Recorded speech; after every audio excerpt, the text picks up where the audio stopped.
Imagine being treated like wallpaper in someone else's mansion scene, but never truly seen. That's how she lived. Until one quiet moment with an autistic boy changed everything. What the billionaire witnessed would ignite a fire that money could never extinguish. You won't believe how the truth unraveled, so stay with this story till the end. And if you're ready for stories that shake your heart and twist your soul, don't forget to hit that subscribe and join the family. We're just getting started. It all began on a rainy Monday morning in the Glass Tower estate nestled just outside of Stamford, Connecticut, where billionaire tech mogul Richard Langston lived like royalty but felt like a prisoner of his own silence. A widowed father running a multi-billion-dollar empire with every luxury imaginable except the one thing he truly desired: connection with his only son, 6-year-old Evan. A bright and beautiful autistic boy who hadn't spoken a word since his mother's death 2 years prior, leaving behind a haunting silence that filled the marble halls of their mansion like a ghost. Every therapist, every specialist, every high-paid consultant had failed to get through to Evan, who clung tightly to his routines and his solitude, retreating into an inner world where even his father could not follow.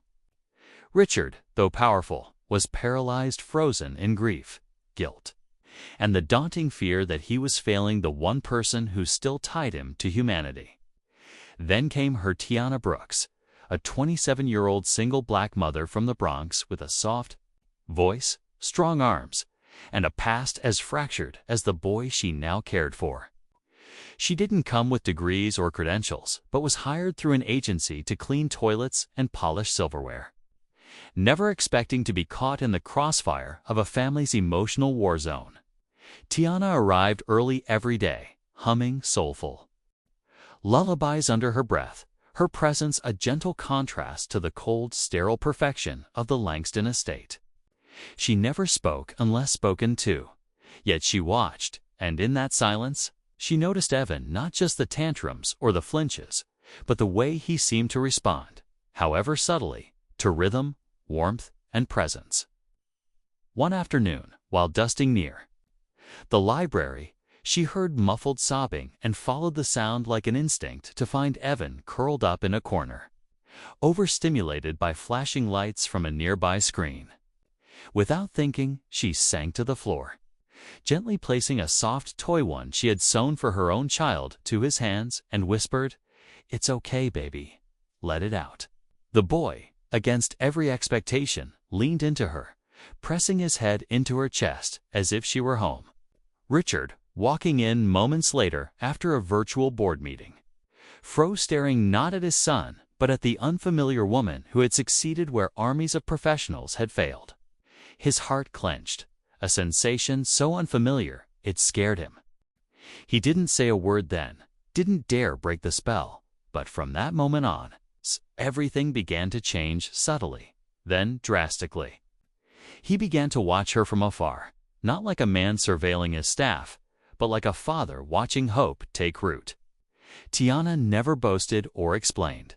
She simply kept showing up, building bridges made of Lego pieces and lullabies, teaching Evan sign language bit by bit using food names and color cards she printed herself. Meanwhile, the other staff whispered, especially Miranda, the haughty French tutor who felt threatened by Tiana's connection with Evan and tried more than once to discredit her. "She's a maid," Miranda hissed one afternoon to Richard, "not a therapist. You're playing with fire." But Richard, who had spent his life judging people by resumes and portfolios, began to realize that the most valuable things, sympathy, patience, soul, couldn't be measured on paper. In a moment of quiet rebellion, he gave Tiana permission to spend more time with Evan in the garden, where the boy first signed flower, and then, 3 weeks later, spoke the word aloud in a whisper that made Tiana drop to her knees in tears. Richard watched from the balcony, eyes glassy, breath caught. His boy had spoken. And when he called her TT, the nickname her own son used for her, Richard knew something sacred had just taken root. But the real twist came one night, during a black tie gala at the Mansion An event meant to court investors for Langston AI's newest tech launch. The house glittered with chandeliers, laughter, and champagne. Yet upstairs, Evan suffered a meltdown from the noise. Tiana, off duty, had come only to deliver extra linens, but dashed toward the screams like a bullet the moment she heard him, while everyone stood helpless in stilettos and tuxedos. It was Tiana in her simple black dress who calmed him with a firm embrace and a humming tune, eyes closed as if shielding him from the world. A hush fell over the room. Then Richard stepped forward, shocked and humbled, kneeling beside them. "Tiana," he said, for the first time like a prayer, "how do you do it?" Her answer was simple. "I see him. Not what's wrong, what's right." That night, he didn't escort any investor out, he walked her to her car instead.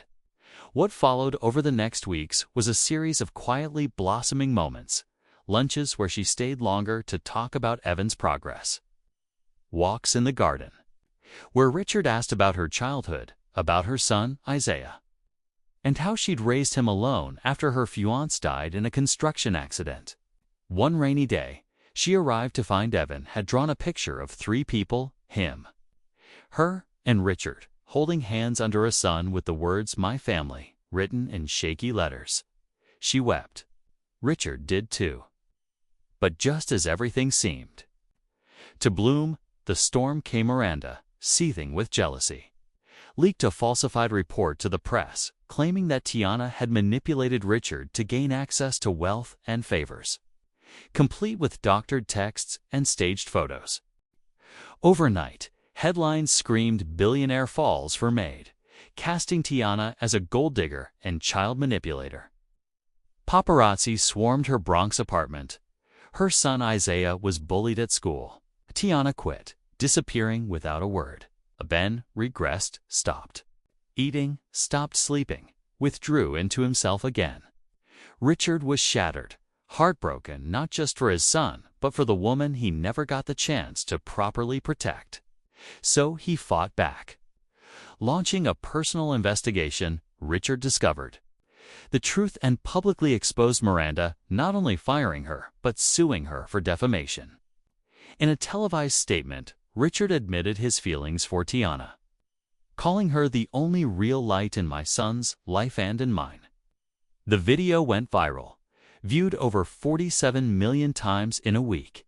But Tiana didn't respond until a knock came on her apartment door, and there he stood, Richard, without a suit, without a driver, soaked from the rain, holding Evan's drawing in one hand and a bouquet of daisies in the other. "We never got to say goodbye," he whispered. Tiana looked at Isaiah, who nodded with a quiet smile. "You didn't have to say it," she said softly. "We were never apart." And so began a new chapter, one not built on power or performance, but presence. Richard asked her to move in not as staff, but as family. They didn't rush romance, they rebuilt trust. Evan flourished. Isaiah found a brother, and the house that once echoed with silence now pulsed with laughter, music, and healing. And though the world still whispered about how the billionaire fell for the maid, they didn't care, because sometimes the most powerful love stories are the ones that begin not with a kiss, but with a moment of being seen. So if that moved you, hit subscribe, because stories like this, real, raw, and redemptive, are just the beginning of what we're building here.